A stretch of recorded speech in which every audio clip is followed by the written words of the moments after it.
Namaste and hello everyone. I am Dr. Pooja Gupta, Director of Medlink IVF Center Patiala.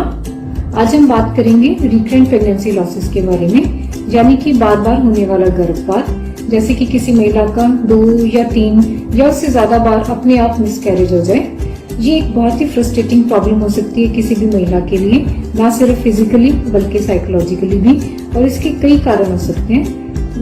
ज्यादातर जो pregnancy losses के cases हैं वो pregnancy के पहले 3 महीने में ही होते हैं, और उनमें से भी more than 50% of the cases पहले 6 या 8 हफ्तों में ही देखने को मिलते हैं। इसके कई कारण हो सकते हैं। उनमें से मेन कारण पहले 6 या 8 हफ्तों में होने वाले प्रेगनेंसी लॉसेस में एम्ब्रियोनिक डिफेक्ट्स हो सकते हैं, जैसे कि कुछ एम्ब्रियोज में कोई जेनेटिक या क्रोमोसोमल डिफेक्ट्स होना, या फिर मदर में किसी तरह की न्यूट्रिशनल डेफिशिएंसी का होना, जैसे कि फॉलिक एसिड डेफिशिएंसी या विटामिन B12 डेफिशिएंसी या विटामिन E, D या प्रोटीन डेफिशिएंसी, या फिर किसी तरह की हार्मोनल डिसफंक्शन का होना, जैसे कि अनकंट्रोल्ड डायबिटीज या अनट्रीटेड थायराइड प्रॉब्लम या फिर पॉलीसिस्टिक ओवेरियन डिजीज।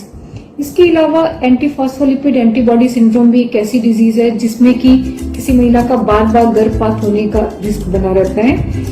ऐसी महिला में कुछ इंजेक्शंस देके उनको प्रेगनेंसी के एंड तक इस तरह से इंजेक्शंस दिए जाते हैं ताकि वो प्रेगनेंसी को टिल डिलीवरी कंटिन्यू कर पाए। इसके अलावा कभी कभी यूट्रस में कुछ ऐसे डिफेक्ट्स होते हैं, जैसे कि यूट्राइन सेप्टम, जिसमें कि गर्भाशय के अंदर जन्म से ही एक झिल्ली या एक पर्दे जैसी चीज होती है, या फिर गर्भाशय की शेप में ही डिफरेंस होता है, जैसे कि यूनिकॉर्निएट यूट्रस या बाइकॉर्निएट यूट्रस, जिससे कि बार बार गर्भपात होने का रिस्क बना रहता है।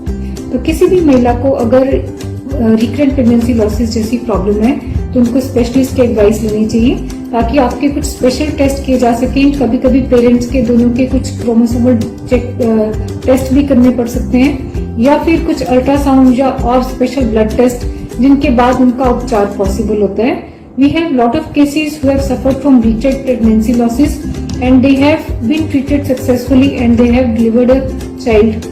So if you have any problem like recurrent pregnancy loss, then kindly visit us at Medlink IVF Center, Patiala. Thank you.